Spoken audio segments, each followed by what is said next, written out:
Disorders of the men's reproduction system ಅನ್ನೋದ್ರ ಬಗ್ಗೆ ಮಾತಾಡ್ತಾನೆ. ಅಂದರೆ ಪುರುಷರ ಸಂತಾನೋತ್ಪತ್ತಿಯ ಕುಂದುಕೊರತೆಗಳು ಈ ಬಗ್ಗೆ ಮಾತಾಡ್ತಾನೆ. ಯಾಕೆಂದರೆ ಸಾಮಾನ್ಯವಾಗಿ ಗಂಡಸರಿಗೂ ಸಹ ಅವರ ಸಂತಾನ ಉತ್ಪತ್ತಿಯ ಸಮಸ್ಯೆಗಳಿವೆ.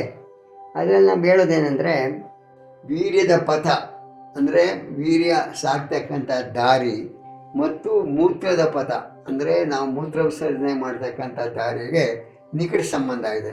ಹೇಗೆ ಅಂದರೆ ಈ ಮೂತ್ರಪಥ ಅನ್ನೋದು ವೃಷಣಗಳ ಮುಖಾಂತರ, ಆಮೇಲೆ ಈ ಪ್ರಾಸ್ಟೇಟ್ ಗ್ರಂಥಿಗಳ ಮತ್ತು ಮೂತ್ರಕೋಶದ ಮುಖಾಂತರ ಹಾದು ಹೋಗ್ತದೆ.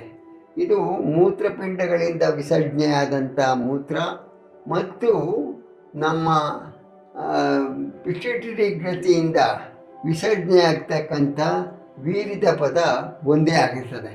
ಹಾಗಾಗಿ ಇವೆರಡೂ ಸಹ ಒಂದೇ ಪದ. ಹಾಗಾಗಿ ಇವಕ್ಕೆ ನಿಕಟ ಸಂಬಂಧ ಇದೆ. ಮತ್ತು ವೀರ್ಯ, ಪುರುಷರ ವೀರ್ಯ ಇದೆಯಲ್ಲ, ಅದರದ್ದು ಎರಡು ಪ್ರಮುಖ ಕೆಲಸ ಅಂದರೆ, ಒಂದನೇದಾಗಿ ಈ ವೀರ್ಯ ಸ್ತ್ರೀಯ ಅಂಡಾಶಯದಲ್ಲಿ ಸೇರಿ ಆ ಸ್ತ್ರೀಯಲ್ಲಿ ಸಂತಾನೋತ್ಪತ್ತಿ ಮಾಡ್ತದೆ. ಇದು ಮೊದಲನೇ ಕೆಲಸ. ಎರಡನೇ ಪ್ರಮುಖ ಕೆಲಸ ಅಂದರೆ ಭಾವನೆಗಳು ಉದ್ರೇಕಗೊಂಡಾಗ ನಮ್ಮ ವೀರ್ಯ ವಿಸರ್ಜನೆ ಆಗಿ ತನ್ಮೂಲಕ ದೇಹದ ಆರೋಗ್ಯ ರಕ್ಷಣೆ ಮಾಡ್ತದೆ. ಇವೆರಡೂ ಬಹಳ ಪ್ರಮುಖ ಕಾರ್ಯಗಳು ವೀರ್ಯದ್ದು. ಮತ್ತು ವೀರ್ಯ ಸ್ತ್ರೀಯ ಜನನಾಂಗದಲ್ಲಿ ಅಂಡಾಶಯದಲ್ಲಿ ಸೇರಿ ಸ್ತ್ರೀಯಲ್ಲಿ ಸಂತಾನೋತ್ಪತ್ತಿ ಮಾಡೋದು ಪುರುಷನಿಗೆ ಇಚ್ಛೆಗೆ ಬಿಟ್ಟಂಥದ್ದು. ಅವನಿಗೆ ಇಷ್ಟ ಬಂದಂಗೆ ಮಾಡ್ಬೋದು, ಯಾವಾಗಂದರೆ ಆವಾಗ, ಆದರೆ ಸತತವಾಗಿ ಅಲ್ಲ, ಯಾವಾಗಲೂ ಅಲ್ಲ. ಇದು ಒಂದು ರೀತಿ ಕೆಲಸ. ಎರಡನೇದು ಅಂತಂದರೆ ಭಾವನೆಗಳು, ಮನುಷ್ಯನ ಭಾವನೆಗಳು ಉದ್ರೇಕಗೊಂಡಾಗ ಅವನು ನಿದ್ರಾವಸ್ಥೆಯಲ್ಲಿರುವಾಗ, ಸ್ವಪ್ನಾವಸ್ಥೆಯಲ್ಲಿರುವಾಗ, ಸುಪ್ತಾವಸ್ಥೆಯಲ್ಲಿರುವಾಗ ವೀರ್ಯ ಸ್ಖಲನ ಆಗ್ತದೆ. ಇದರಿಂದ ದೇಹದ ಆರೋಗ್ಯನೂ ರಕ್ಷಣೆ ಆಗ್ತದೆ. ಇವೆರಡೂ ಸಹ ವೀರ್ಯದ ಪ್ರಮುಖ ಲಕ್ಷಣಗಳು, ಕಾರ್ಯಗಳು. ಆದರೆ ಇವೆರಡರಲ್ಲಿ ವೀರ್ಯ ಯಾವುದರಲ್ಲಿ ಹೆಚ್ಚಾಗಿ ವಿಸರ್ಜನೆ ಆಗುತ್ತದೆ, ಯಾವುದರಲ್ಲಿ ಕಡಿಮೆ ಆಗ್ತದೆ ಅನ್ನೋದು ಜಿಜ್ಞಾಸೆ, ಅದು ಹೇಳಕ್ಕೆ ಬರಲ್ಲ. ಆದರೆ ಕೆಲವರ ಅಭಿಪ್ರಾಯ ಏನಂದರೆ ವೀರ್ಯ ಹೆಚ್ಚಾಗಿ ವಿಸರ್ಜನೆ ಆದರೆ ಆರೋಗ್ಯಕ್ಕೆ ಒಳ್ಳೆಯದಲ್ಲ ಅಂತ. ಆದರೆ ಕೆಲವು ಪುರುಷರು ಯೋಚನೆ ಮಾಡ್ತಾರೆ, ಹೆಚ್ಚೆಚ್ಚು ನಮ್ಮ ಸಂಭೋಗದಲ್ಲಿ ಮತ್ತು ಈ ಸ್ವಪ್ನದಲ್ಲೂ ಕೂಡ ಹೆಚ್ಚೆಚ್ಚು ವಿಸರ್ಜನೆ ಆದರೆ, ವೀರ್ಯ ವಿಸರ್ಜನೆ ಆದರೆ ಅದು ಗಂಡಸಿನ ಬೆಳವಣಿಗೆ ಅಂತೇಳಿ ಯೋಚನೆ ಮಾಡ್ತಾರೆ. ಯಾರೇನಾದ್ರು ಹೇಳಿ ವೀರ್ಯ ಜಾಸ್ತಿ ವಿಸರ್ಜನೆ ಆಗೋದು ಆರೋಗ್ಯಕ್ಕೆ, ದೇಹದಾರ್ಢ್ಯಕ್ಕೆ ತೊಂದರೆ ಆದದ್ದು, ತೊಂದರೆ ಆಗ್ತಕ್ಕಂಥದ್ದು. ಕಾರಣ ಏನಂದರೆ ವೀರ್ಯ ಮತ್ತು ಈ ಲೈಂಗಿಕತೆಗೂ ಮಾನಸಿಕಗೂ ಬಹಳ ಸಂಬಂಧ ಇದೆ, ನಿಕಟ ಸಂಬಂಧ ಇದೆ. ಏನಪ್ಪ ಅಂದರೆ ಮನಸ್ಸಿನಲ್ಲಿ ನಮ್ಮ ಭಾವನೆಗಳು ಉದ್ರೇಕಗೊಂಡಾಗ ನಮ್ಮ ಪಿಟ್ಯೂಟರಿ ಗ್ರಂಥಿಗಳು ಈ ವೀರ್ಯನ ವಿಸರ್ಜನೆ ಮಾಡ್ತವೆ. ಹಾಗಾಗಿ ಈ ವೀರ್ಯ ಹೆಚ್ಚೆಚ್ಚು ವಿಸರ್ಜನೆ ಆದಂಗೆಲ್ಲ ಮನುಷ್ಯನ ಆರೋಗ್ಯಕ್ಕೆ ತೊಂದರೆ. ಇದು ಹೆಚ್ಚಾಗಿ ವಿಸರ್ಜನೆ ಮಾಡ್ದಂಗೆ ತಡೆಯೋದು ಹೇಗೆ? ತಡೆಯೋದಕ್ಕಿಂತ ಹೆಚ್ಚಿಗೆ ಇದು ಉತ್ಪತ್ತಿನೇ ಕಡಿಮೆ ಆಗೋ ಹಂಗೆ ಅದರ ಮೇಲೆ ನಿಯಂತ್ರಣ ಸಾಧಿಸೋಂಗಾದರೆ ಒಳ್ಳೆಯದು. ಇದಕ್ಕೆ ಯಾಕೆ ಸಾಧ್ಯ ಅಂದರೆ ಮನಸ್ಸಿನ ಭಾವನೆಗಳಿದೆಯಲ್ಲ, ಮನಸ್ಸಿನ ಭಾವನೆಗಳಲ್ಲಿ ಬಂದಾಗ ತೊಂದರೆ ಆಗೋದು, ಮಾನಸಿಕ ಭಾವನೆಗಳಿಂದ ತೊಂದರೆ ಆಗೋದು ದೇಹಕ್ಕೆ. ಈ ದೇಹಕ್ಕೆ ಆಗೋ ತೊಂದರೆ ಯಾಕಪ್ಪ ಅಂದರೆ ವೀರ್ಯ ವಿಸರ್ಜನೆ ಆದರೆ ಒಂದು ಬಾರಿ ವಿಸರ್ಜನೆ ಆಗೋ ವೀರ್ಯದಲ್ಲಿ 400 ದಶಲಕ್ಷ ವೀರ್ಯಾಣುಗಳು ಇರ್ತವೆ.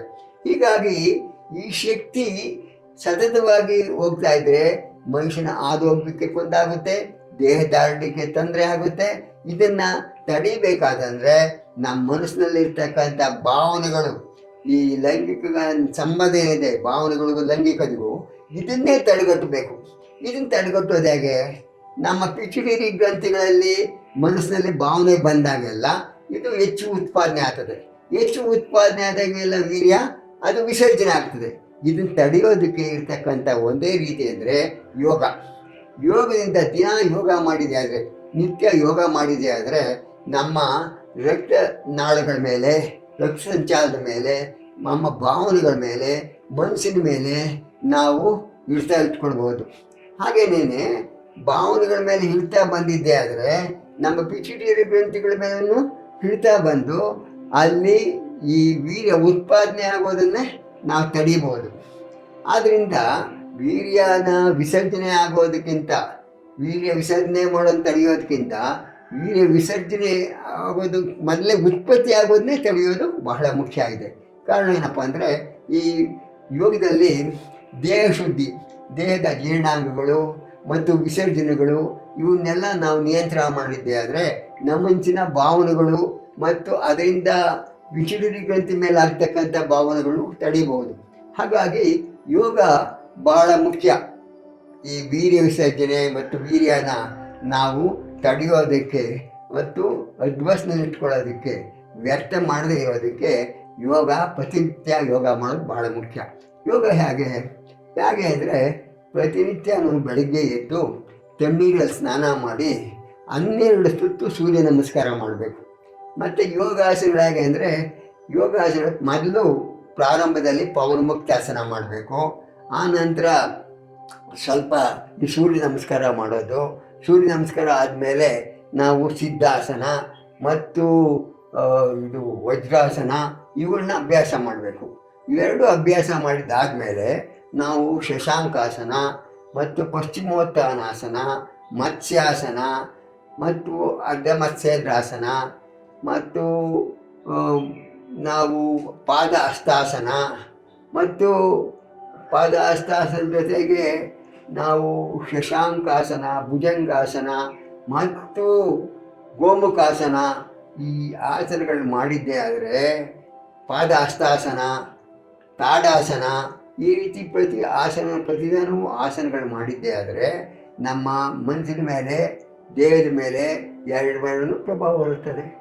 ಆಸನದ ಜೊತೆಗೆ ಪ್ರಾಣಾಯಾಮದಲ್ಲಿ ಭಸ್ತ್ರಿಕ ಪ್ರಾಣಾಯಾಮನ ಅಂತರ್ಕುಂಭಕದಲ್ಲಿ ಮೂಲಬಂಧ ಮತ್ತು ಜಲಾಂಧರ ಬಂಧ ಹಾಕ್ಕೊಂಡು 50 ಉಸಿರಾಟ ಮಾಡಬೇಕು. 50 ಎಣಿಸ್ಕೊಂಡು 50ವರೆಗೂ. ಅದೇ ರೀತಿ ಶೀತಕಾರಿ ಪ್ರಾಣಾಯಾಮನ ಒಂದು 5 ನಿಮಿಷ ಮಾಡ್ಬೋದು. ಶಿತಾರಿ ಮತ್ತು ಶೀತಕಾರಿ ಪ್ರಾಣಾಯಾಮನ 5 ನಿಮಿಷ ಮಾಡ್ಬೋದು. ಅದಾದ ನಂತರ ನಾಡಿ ಶೋಧನಾ ಪ್ರಾಣಾಯಾಮನ 1 ರಿಂದ 4 ಹಂತದವರೆಗೂ, ಅಂದರೆ ಹೆಚ್ಚು ಕಡಿಮೆ 2-2.5 ನಿಮಿಷದವರೆಗೂ ನಾವು ನಾಡಿ ಶೋಧನಾ ಪ್ರಾಣಾಯಾಮ ಮಾಡಬೇಕು. ನಾಡಿ ಶೋಧನಾ ಪ್ರಾಣಾಯಾಮ ಮಾಡಿದ್ದಾದಮೇಲೆ ನಾವು ಈ ಬಂಧ ಮತ್ತು ಮುದ್ರೆಗಳನ್ನು ಮಾಡಬೇಕು. ಬಂಧ ಮುದ್ರೆ ಏನು? ವಿಪರೀತ ಕಾರಣಿ ಮುದ್ರೆ, ವಜ್ರೋಣಿ ಮುದ್ರೆ. ವಜ್ರೋಣಿ ಮುದ್ರೆನ ಮೂಲಬಂಧದಲ್ಲಿ ಹಾಕೊಂಡು ಮಾಡಿದ್ದೆ ಆದರೆ ನಮ್ಮ ದೇಹದಲ್ಲಿ ಈ ವೀರ್ಯ ನಿಯಂತ್ರಣಕ್ಕೆ ಸುಲಭ ಆಗ್ತದೆ. ಅದೇ ರೀತಿಯಲ್ಲಿ ಈ ಷಟ್ಕರ್ಮಗಳನ್ನ ಪ್ರತಿದಿನ ನಾವು ನೇತಿ, ಕುಂಜಲಿ ಕ್ರಿಯೆ ಇವುಗಳನ್ನ ಮಾಡಬೇಕು. ತಣ್ಣೀರಲ್ಲಿ ಪ್ರತಿದಿನ ಬೆಳಗ್ಗೆ ಮತ್ತು ಸಾಯಂಕಾಲ ತಣ್ಣೀರಲ್ಲಿ ಸ್ನಾನ ಮಾಡಬೇಕು. ನಂತರ ವಿಶ್ರಾಂತಿ ಯಾಕಪ್ಪ ಅಂದರೆ ರಾತ್ರಿ ಮಲ್ಕೊಳ್ಳೋದಕ್ಕೆ ಮೊದಲು ನಾವು ಯೋಗ ನಿದ್ರೆಯಲ್ಲಿ ಮೊದಲು ಪ್ರಾರಂಭ ಮಾಡಿ ಆಮೇಲೆ ನಿದ್ರೆಗೆ ಹೋಗಬೇಕು. ಅದಕ್ಕೂ ಮೊದಲು ಶವಾಸನದಲ್ಲಿ ನಾವು ಜಪ ಮಾಡ್ಬೋದು. ಶವಾಸನದಲ್ಲಿ ಉದರದ ಪ್ರಾಣಾಯಾಮ ಮಾಡ್ಬೋದು. ಇದಾದ ಮೇಲೆ ನಾವು ತೆಗೆದುಕೊಳ್ಳೋ ಆಹಾರ ತೆಗೆದುಕೊಳ್ಳೋದಂದರೆ ವಿಶೇಷವಾಗಿ ಸಸ್ಯಾಹಾರ ತಗೊಳ್ಬೇಕು. ಸಸ್ಯಾಹಾರ ತಗೊಂಡು ಸ್ವಲ್ಪ ಮಟ್ಟಿಗೆ ಉಪ್ಪು ಸೇರಿಸಿ ನಾವು ಡೈರಿ ಪದಾರ್ಥಗಳಂಥ ಹಾಲು, ತುಪ್ಪ, ಮೊಸರು ಇವನ್ನು ತಗೊಳ್ಬೋದು.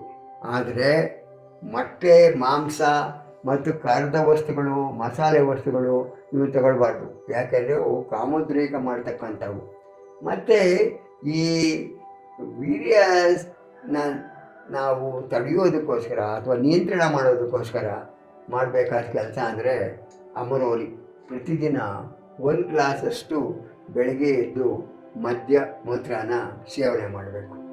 ಆ ನಂತರ ನಾವು ಬೆಳಗ್ಗೆಯಿಂದ ಸಾಯಂಕಾಲದವರೆಗೂ ಚಟುವಟಿಕೆಯಿಂದ ಇರಬೇಕು.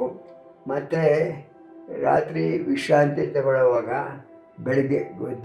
ಬೆಳಗ್ಗೆ ಅಂತರ್ಮೌನ ಮಾಡಬೇಕು. ಸಾಯಂಕಾಲ ಜಪ ಮಾಡಬೇಕು.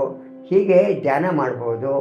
ನಂತರ ನಾವು ನಮ್ಮ ಮನಸ್ಸಿನಲ್ಲಿ ಈ ಲೈಂಗಿಕ ಭಾವನೆಗಳು ಬಂದಾಗ ನಮ್ಮ ಜನನೇಂದ್ರಿಯಗಳ ಮೇಲೆ ಆಗ್ತಕ್ಕಂಥ ಪರಿಣಾಮನ ನಾವು ವೀಕ್ಷಿಸಬೇಕು. ಈ ರೀತಿ ಮಾಡಿದೆ ಆದರೆ ನಮ್ಮ ಈ ಸಂತಾನೋತ್ಪತ್ತಿಯ ಪುರುಷರ ಸಂತಾನೋತ್ಪತ್ತಿಯ ಸಮಸ್ಯೆಗಳನ್ನ ನಾವು ತಡಿಬಹುದು.